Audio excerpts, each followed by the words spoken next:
Dans ce cours-ci, ce qu'on va voir principalement, c'est uniquement l'utilisation de base. C'est-à-dire que je vais vous expliquer un peu toutes les différentes fonctionnalités. Alors, on va directement voir quels sont les différents points qu'on va développer tout au long de ce cours-là. Ben, c'est régler le clavier en tant que clavier arabe, parce que là, c'est un problème aussi. Vous allez voir pourquoi après.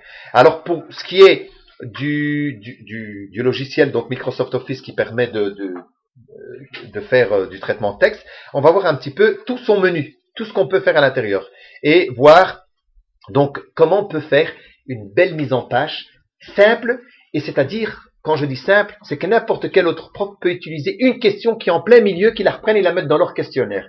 Comme ça, avec la base de données de tous les profs qui auront créé toutes leurs différents contrôles, on peut repliquer de là à là et faire avec 2-3 contrôles, un contrôle. Pourquoi comment se durcir la vie quand il y a possibilité de pouvoir récupérer des trucs qui existent déjà. On va commencer directement par le fait de régler donc ce clavier et je vais vous montrer dans le Word ce sigle qui est ici, qui n'est pas apparent quand vous n'avez pas le clavier arabe qui est installé. Alors on va aller voir le clavier, on va aller voir le programme ici. Vous voyez, moi je l'ai ici.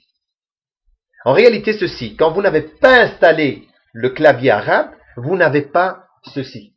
Et si vous n'avez pas ceci, vous ne pouvez pas travailler dans le sens de la langue arabe de droite à gauche. Parce que ici, regardez, il est pointé à gauche. Si je vais écrire en arabe, il faudrait que j'aille à droite. D'accord?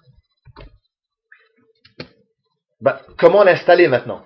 C'est impératif. Je vous le montre, mais tout ça va être enregistré donc dans le tuto, comme ça vous pouvez le voir. Alors pour ça, il faut aller dans le panneau, donc démarrer, panneau de configuration. Et quand je suis dans le panneau de configuration, ne cherchez pas le clavier, hein, c'est pas le clavier, hein, puisque c'est la langue arabe que je cherche. Donc, on va chercher les options régionales et de langue. Attendez, ça s'appelle, on va le trouver. Voilà, il est ici. Voilà, ici vous avez région et langue. C'est là qu'on configure son clavier. Donc, quand je clique dessus, vous allez recevoir une petite fenêtre telle que celle-ci et vous allez choisir clavier et langue. Clavier et langue. Et dans clavier et langue, j'aurai modifié les claviers. Quand je clique dessus, là maintenant, je remarque que j'ai le clavier français-belge et j'ai le clavier ici, bon j'ai marqué arabe, Maroc, j'ai pris le clavier 101 parce que le 101 c'est celui qui est standard. Si je le supprime, je vais le rajouter, je vais dans ajouter. Là vous voyez il y a plusieurs arabes et donc là je choisis le Maroc, il y a une petite flèche, une petite croix plus.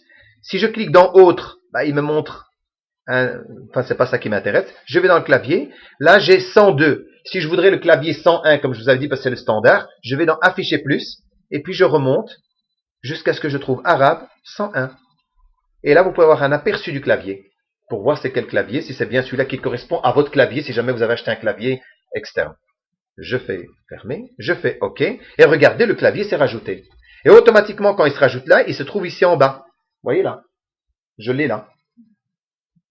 Donc là, je fais appliquer, je fais OK, je clique encore OK.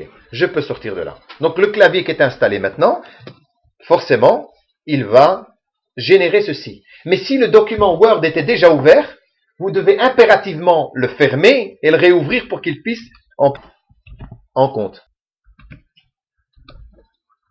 Point suivant, je vous ai dit, une fois que vous l'avez installé, vous allez voir les petits icônes qui étaient repris ici. Ça va? Voilà. Pour le menu maintenant. Alors, comme il va être beaucoup plus long, je vais d'abord clôturer cet enregistrement.